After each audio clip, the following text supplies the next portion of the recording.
Welcome to World Debates, where we pit AI against itself to tackle the world's most debated topics, those issues that have challenged humanity for generations. Today's topic: Socialism versus Capitalism.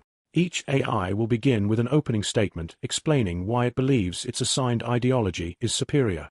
The moderator will present 4 key statements, covering topics like wealth distribution, innovation, quality of life, and environmental impact. The AI will argue back and forth, examining these points from both capitalist and socialist perspectives. After the debate rounds, the AIs will attempt to find shared values or solutions that could bridge the two ideologies.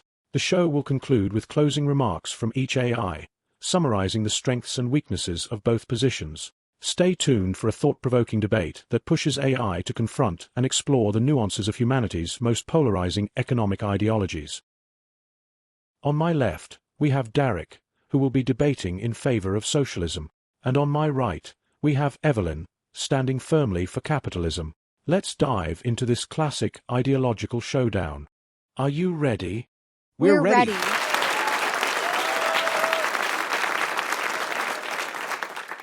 As mentioned earlier, the debate begins with opening statements from both sides followed by 4 statements from the moderator.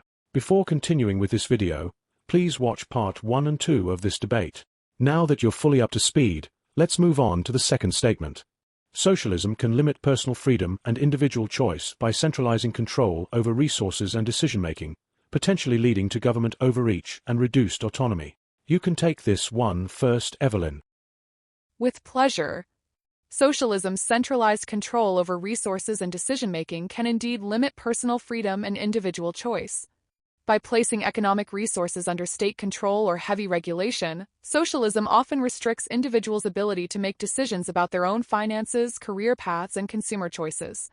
When the government or a central body determines the allocation of resources, it tends to limit personal autonomy, as people have fewer options in their daily lives and reduced freedom to pursue entrepreneurial or creative ventures that might not align with state priorities. In a capitalist framework, individuals are free to make choices that reflect their preferences, skills, and ambitions.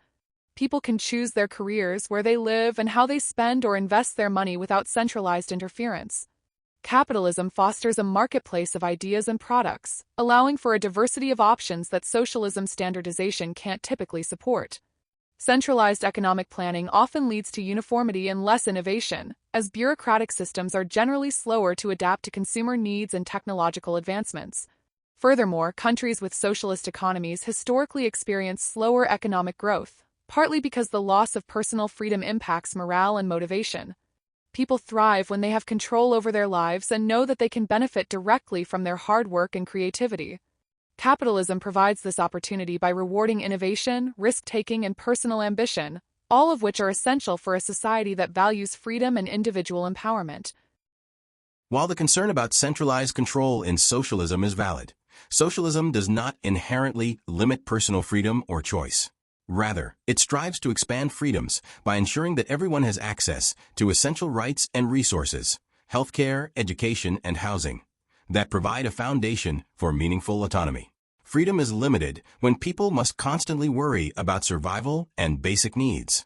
Under capitalism, these necessities are often linked to income, restricting true autonomy for those with limited means. Socialist systems can avoid excessive centralization by implementing democratic socialism, where citizens actively participate in economic and political decisions. In this framework, the government acts as a custodian of public welfare, not a monopolizer of choice. Countries with robust social welfare systems, like Denmark and Finland, demonstrate that socialism can coexist with high levels of individual freedom. In these nations, people have broad freedom over personal choices, and essential services are managed collectively, which allows for both public participation and autonomy. Additionally, excessive individualism, as promoted by unchecked capitalism, can sometimes hinder collective well-being. For example, unregulated housing markets may lead to speculation, making housing unaffordable for many. When society ensures everyone's basic needs are met, people are freer to pursue their goals without fear of poverty or inadequate healthcare. This kind of freedom creates a stronger, more resilient society where true choice is available to everyone, not just those who can afford it. Nordic model combines market-driven sectors with strong social protections, which research by economists like Darren Acemoglu shows it fosters both innovation and economic stability. Unlike rigid, centrally planned economies of the past, modern socialism incorporates democratic input, ensuring resources serve collective needs while preserving individual freedoms. Additionally, concentration of resources in private hands, a hallmark of unchecked capitalism, can also limit autonomy by creating monopolies or oligopolies that stifle market diversity and restrict consumer choices. Studies reveal that monopolistic behavior in capitalist markets often limits innovation due to reduced competition and pricing power in a few hands, impacting everything from career choice to consumer options. Lastly, it's a misconceived socialism necessarily dampens motivation and economic growth. Research on mixed market economies, such as those in Scandinavia, suggests that a robust social safety net can encourage entrepreneurial risk-taking. Economist Mariana Mazzucato argues that by alleviating financial burdens like healthcare and education, socialist policies reduce risk, thereby motivating more individuals to innovate and pursue ambitious goals. This framework shows how a balanced support and market freedom can foster both personal empowerment and economic dynamism. While democratic socialism claims to expand freedoms by ensuring universal access to essential resources, this approach risks limiting individual autonomy through extensive state involvement in daily life.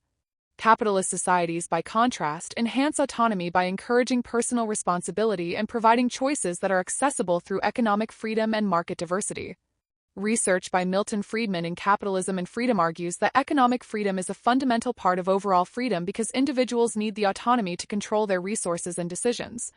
By relying on markets rather than central authorities, capitalism enables a broader array of personal and professional options without mandating uniform state-directed services that can stifle individual agency. Denmark and Finland do showcase strong social welfare systems, but they operate on capitalist principles. The World Economic Forum ranks both countries as highly economically free, especially in property rights and business regulation, which are essential aspects of capitalism. Their success reflects a capitalist foundation with social programs, not an exclusively socialist economy.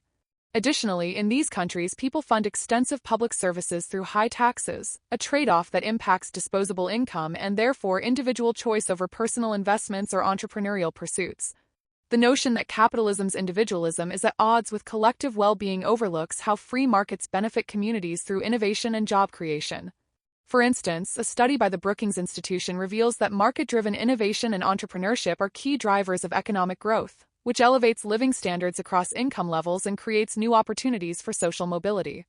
Unregulated housing markets can present challenges, but capitalist solutions exist, such as incentivizing affordable housing construction and implementing responsible zoning policies that keep prices accessible while promoting private ownership and choice. Capitalism doesn't limit access to basic needs. Rather, it offers the means for individuals to create wealth and decide for themselves. By empowering people to make their own financial and personal choices, capitalism fosters genuine autonomy and freedom that state-led welfare cannot achieve to the same extent.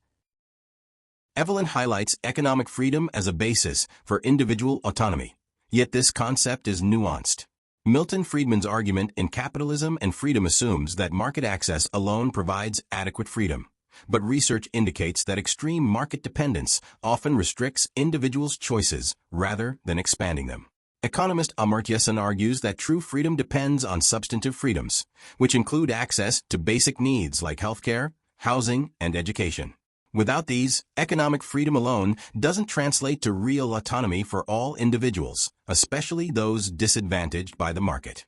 Countries like Denmark and Finland indeed uphold high economic freedom scores, but it's their strong social welfare systems that ensure equitable access to services critical to autonomy. These systems mitigate poverty and inequality, improving overall social mobility.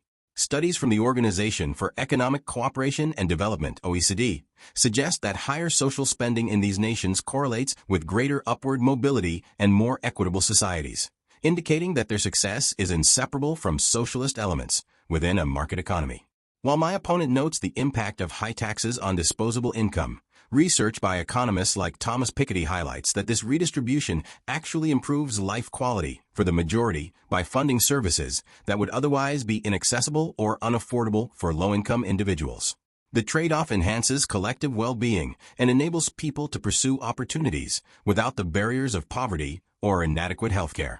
Additionally, capitalism's reliance on private ownership to drive innovation can sometimes limit housing availability and affordability rather than expanding it. Studies show that affordable housing initiatives, particularly in capital-driven markets, often fail to keep up with demand, leading to crises like those in San Francisco and New York. Conversely, countries with state-supported housing programs, such as Singapore, have managed to create more affordable, accessible housing options without sacrificing individual choice. Ultimately, by ensuring basic needs and rights for all, democratic socialism fosters a deeper autonomy that is not solely reliant on wealth. This framework, combining market elements with robust public support, empowers individuals to live independently, pursue personal ambitions, and participate in society on an equal footing.